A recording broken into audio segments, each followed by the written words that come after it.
Salut à tous, j'espère que vous allez bien. Donc, petite vidéo mise à jour sur le Bitcoin et l'Ethereum, entre autres. Donc, on est en live, on est sur Twitch, ça fait longtemps. Il y a le chat qui vous passe le bonsoir, donc n'hésitez pas. Vous avez le lien dans la description. On va essayer de faire un autre live ce vendredi. Donc, dans la soirée, 19h, 20h. Donc, gardez un œil sur mon Twitter. Je vous tiens au courant en général quand je compte lancer le live. En tout cas, merci tout le monde, merci à Twitch, à toutes les personnes présentes sur Twitch. Merci beaucoup pour votre temps, ça fait plaisir. Et merci à ceux qui regardent la vidéo sur YouTube aussi pour votre soutien, les likes, les commentaires, etc. D'accord? Voilà, donc sans plus tarder, on va attaquer la vidéo. Let's go.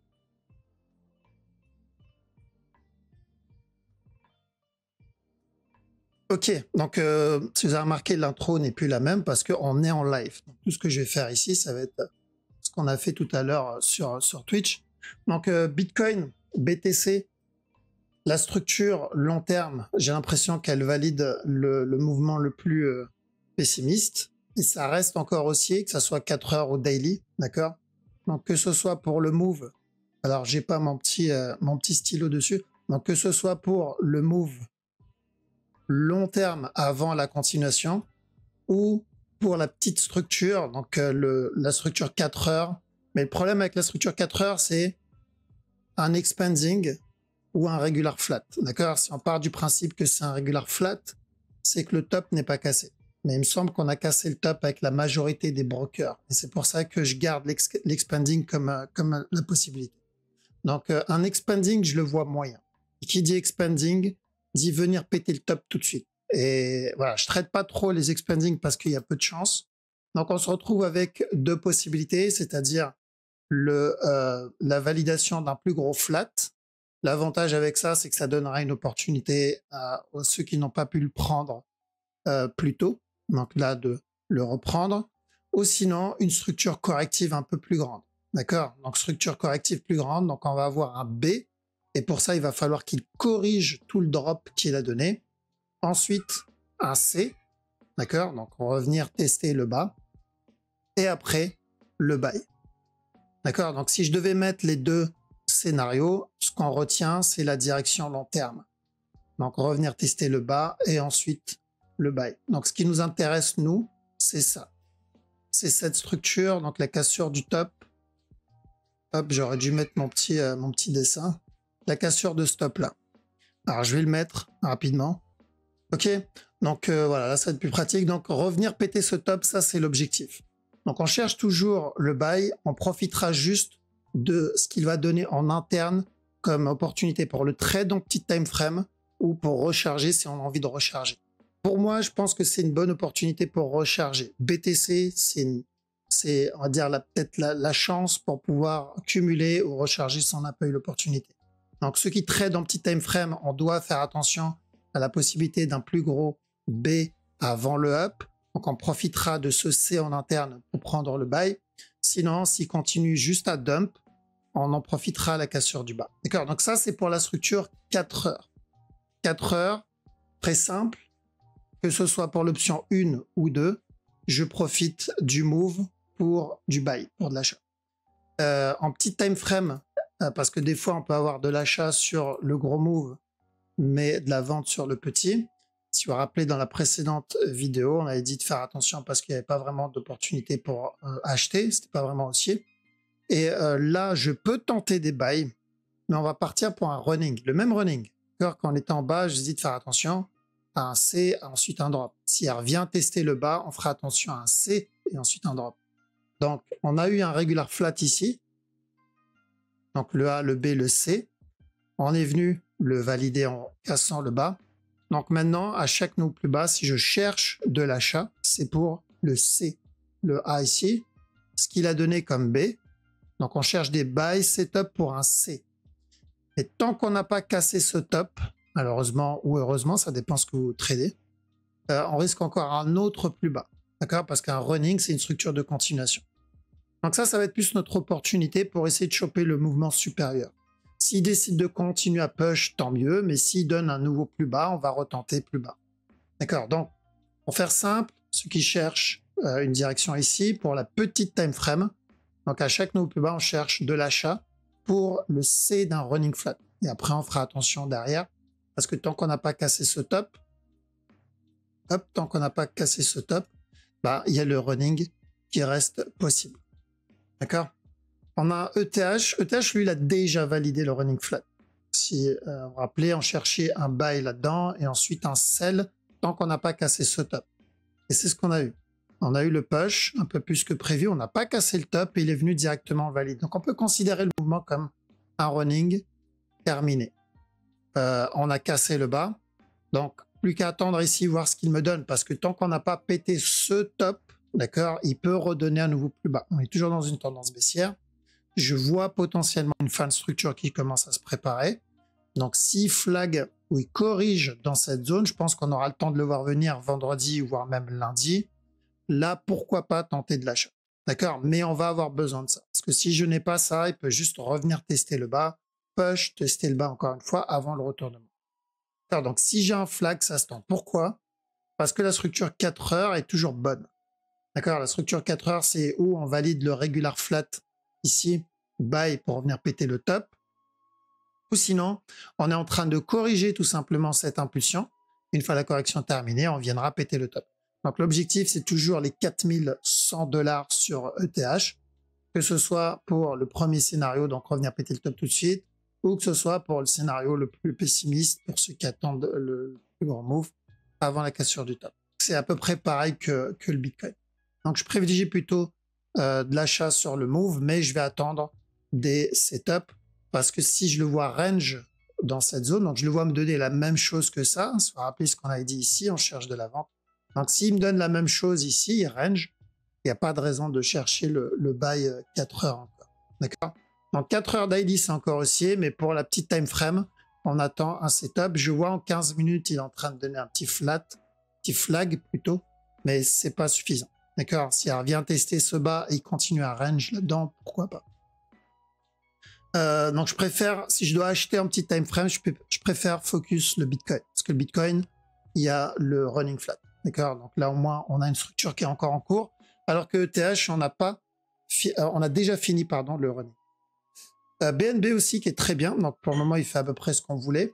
On avait dit de faire attention pour un A, un B, un C avant le drop. Donc toujours pareil. D'accord? On cherche de l'achat sur ce move. Si range dans cette zone, c'est bien. Donc l'objectif, c'est juste venir valider le C.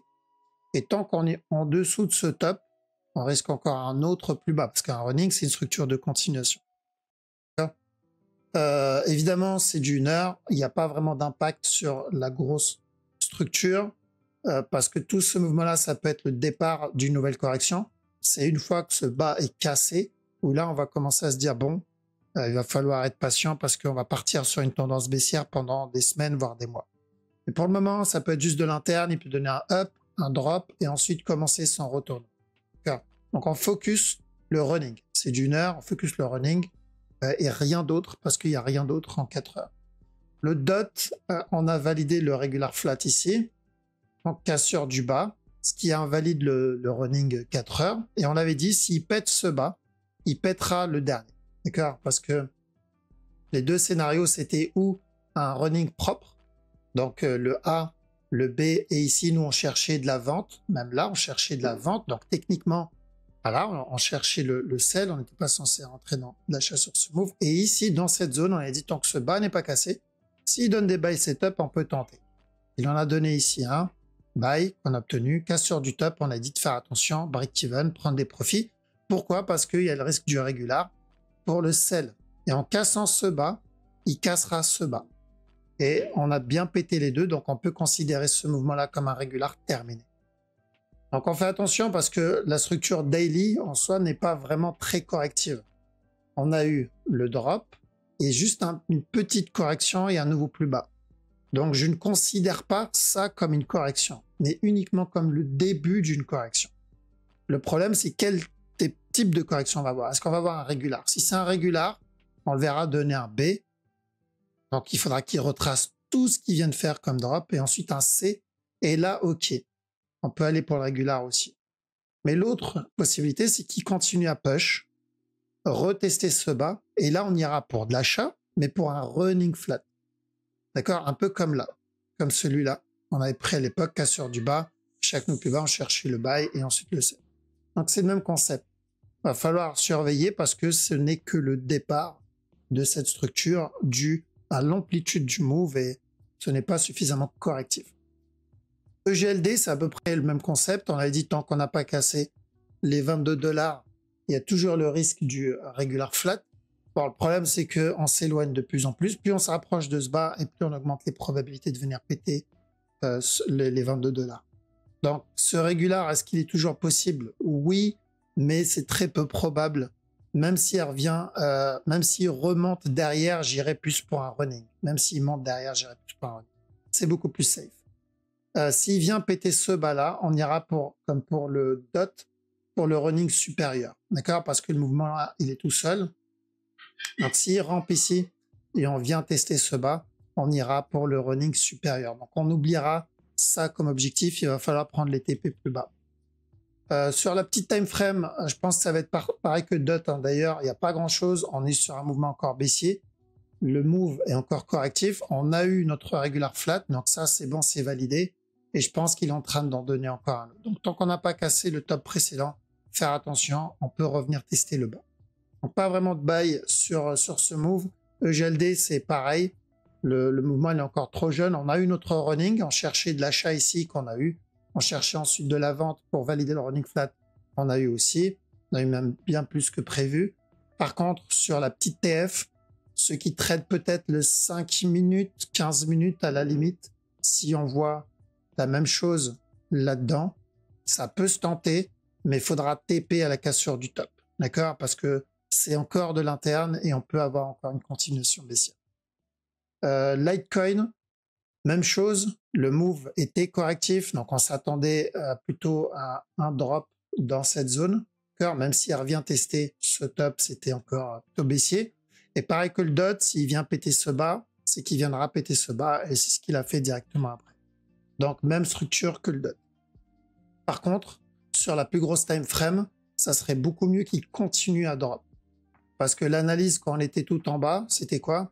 C'était ou un expanding, mais dans ce cas-là, on cherche une impulsion, ou sinon, et on partait pour ça, c'est un A, et dans ce cas-là, on cherche de l'achat, mais pour un B. Ensuite, on aura un C, et là, le gros up. Et je pense qu'on part plutôt pour celui-là. D'accord? Donc, on a bien obtenu ce up, mais vu le retracement qu'on a eu et le range qu'on a obtenu, donc ça serait parfait qu'il continue à dump. Il nous valide notre regular flat et ensuite on peut chercher des buys. D'accord? Donc c'est ce qu'on cherche sur le Litecoin, le simple A, B, finir le C, ensuite buy. Donc est-ce que c'est une bonne zone pour moi pour entrer à l'achat? Pas vraiment. J'attends plutôt de voir si il va nous valider ce C. Petit time frame, c'est un peu comme pour EGLD. On a une petite impulsion ici. S'il donne un petit range, pourquoi pas. Donc impulsion ici. S'il me donne mon B, mon C, donc ça va être vraiment du 5-15 minutes jusqu'à ce top, mais pas plus. Le sol, bon, je pense que là, on a la réponse, même si on n'a pas encore atteint l'objectif. Donc sol, on avait dit, s'il dépasse cette zone, donc on cherchait de la vente là-dedans pour revenir péter ce bas. On a eu bien plus que prévu. J'ai dit, s'il doit se retourner, c'est dans cette zone, dans le carré. S'il dépasse le carré, c'est qu'on reviendra péter ce bas pour valider le gros regular flat daily. Et je pense qu'on est bien parti pour. Donc on a le A, on a le B et on a un C ici. Donc j'aimerais bien qu'il revienne tester les 116 $. Par contre, et c'est là où je vais lâcher un petit warning. S'il vient dans cette zone et qu'on a des buy setup, c'est bon. Nickel, on peut commencer à chercher des buy setup. Moi, j'ai déjà vendu une bonne partie de mes sols. D'accord? Parce que j'attendais une structure un peu plus grande. Donc, si je dois re-rentrer dans le sol, je vais rentrer avec des setups. Ça veut dire que je vais devoir mettre des stop loss. Pourquoi? Parce qu'il y a toujours le risque où la structure me donne ça. Donc, le mouvement drop. Nous, on va commencer à chercher des buys ici.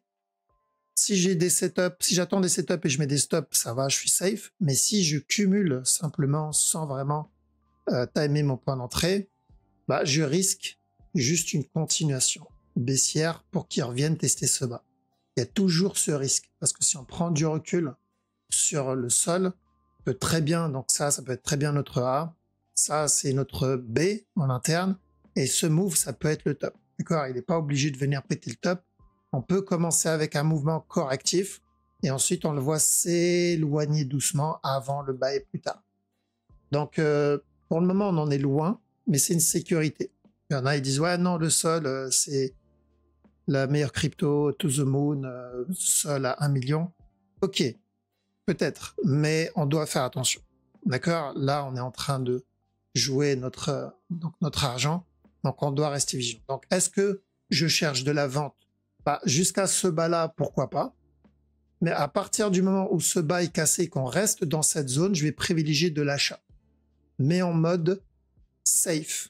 J'attends un setup, je mets des stops, je mets des points de sortie. Parce que si je prends des buy setup, je mets des stops qui me sortent et que je le vois continuer à drop, au moins je vais pouvoir limiter mes pertes plutôt que cumuler, drop, cumuler, drop, cumuler. Donc, si c'est sur le long terme et que vous êtes confiant sur le fonda et que vous pensez que le sol va vraiment revenir péter le top, ok. Mais personnellement, je préfère rester vigilant et minimiser les pertes. D'accord? Donc, cassure du bas, on cherchera ensuite de l'achat. On cherche un simple regular flat, A, B, C, et ensuite un buy. Donc, la même chose que ça, A, B, C, et ensuite un buy. Très simple, et on verra au moment où si la structure commence à s'invalider. Un peu comme VET. Il ne faut pas aller très loin. Je vais couper cette partie et je vais mettre le VET ici. Bah non, je peux pas. Apparemment, j'ai la version du pauvre. Donc, si je coupe le VET dans cette zone, je me retrouve avec un A ici, un B là et un C là. Donc, le sol, on est à peu près dans cette zone. Donc, à la cassure du bas, on avait dit, dans cette zone, s'il y a des buy setup, on tente les buy setup, mais il faut le trade avec des stops, etc. et des break-even. Il a fait quoi? Corriger. Et ensuite, il s'est éloigné, il a continué à dump. Et si on prend du recul maintenant, ce qui a commencé comme un flat, comme une structure corrective, devient agressif. Car ce mouvement-là, maintenant, il est agressif. On n'est plus vraiment dans une correction. Et c'est de ça que je parlais par rapport au sol. Donc, on tente de la même manière, parce qu'en général, les regular flats se valident. Hein. Là, on l'a eu, là, on l'a eu, là, on l'a eu aussi. On l'a eu là aussi. Mais on peut obtenir une structure plus grande que prévu. C'est-à-dire, au départ, on s'attendait à un regular flat simple ici. Et au final, on obtient un regular flat beaucoup plus grand. D'accord? Donc, ça change juste la durée du move et la time frame. Est-ce que j'ai envie de rester là-dedans moi, pendant des mois? Non. Donc, je préfère tenter mes bails ici. Et si je le vois s'éloigner, je suis plus dedans. Je le laisse faire ce qu'il a à faire. Une fois la structure terminée, là, je vais commencer à me placer. Alors, donc, le VET a plutôt bien payé parce que nous, on a commencé à acheter dans ces zones. On a bien obtenu ce move, mais on a obtenu moins que ce que beaucoup espéraient. D'accord? Parce que beaucoup espéraient le to the moon, revenir tester ce top, mais les altcoins, à part quelques rares alt, la majorité n'ont pas vraiment explosé. D'accord? Donc, est-ce que c'est juste un décalage et on va commencer à voir ce que tout le monde appelle la season plus tard? Ou est-ce que les cycles ne vont pas se répéter, ils ne vont plus se répéter? On ne sait pas, on va le voir. C'est pour cette raison que j'ai toujours insisté sur le fait de ne pas compter sur ces cycles. Parce que le marché d'avant n'est pas le même que le marché d'aujourd'hui. Il est en train de changer, ça se voit déjà. Et je pense qu'il va continuer à changer. Donc c'est mieux de rester vigilant. Ça ne veut pas dire qu'on ne l'aura pas. Si on l'a, on va l'obtenir parce qu'on sera dedans. Mais on reste en vigilant. D'accord? Pareil ici. Tant que ce bas n'est pas cassé, nous, ce qu'on veut voir, si on doit valider la continuation, on veut voir un flat. Car maintenant, le mouvement, on le considère comme le départ d'une structure corrective plus grande. Donc, daily minimum. Donc, pareil que le DOT, je crois. Pareil que le DOT. D'accord? Voilà, donc on a fait le tour. On va analyser d'autres cryptos avec ceux qui sont sur Twitch. Donc, n'hésitez pas, hein, si on fait un live, de nous rejoindre. Comme ça, si vous avez une crypto, une action ou quelque chose que vous voulez analyser, on peut voir ça en live. Si vous avez des questions, je peux vous répondre en live. C'est beaucoup plus sympa. En tout cas, merci les amis pour votre temps. Ça fait vraiment plaisir. Passez une très bonne soirée. Je vous dis à la prochaine. Ciao.